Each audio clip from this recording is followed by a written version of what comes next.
Իդեպ այսօր եւս ինչպես վերջին 3 ամիսներին փոքր եւ միջին բիզնեսի ներկայացուցիչները բողոքի ակցիա էին իրականացնում կառավարության դիմաց, պահանջելով չեղարկել շրջանառության հարկի բարձրացումը։ Այս հարկային փոփոխությունները շրջհարկը փուլային եւ հետեւողական վերացնելու, ՓՄԾ-ները ոչնչացնելու մասին է։ Ուշագրավ է, որ պատգամավոր Փաշինյանը եւս դեմ լինելով շրջանառության հարկի բարձրացմանը նշում էր, որ սա ոչնչացնելու է բիզնեսը։ Այս 400,000 մարդուն մեր պետությունը բռնել սենց քամումա, հələ տենա միջև ուր։ Ու սրա արդյունքը ի՞նչ է։ Արտագաղթի տեմպերի աճը, գործազրկության մակարդակի աճը։ Բայց սա ամենը չէ, պատգամավոր Փաշինյանը առաջարկում էր նաև լուծումներ։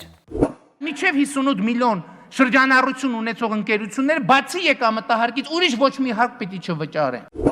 Սա ոչ առաջին, ոչ էլ վերջին դեպքն է, որ վարչապետ Փաշինյանը անհաշտ պայքար է մղում պատգամավոր Փաշինյանի դեմ։ Տնտեսվարողներն ի դեպ նշում են, որ հենց նախորդ ելույթներին խաբվելով են ձայն տվել Նիկոլ Փաշինյանին։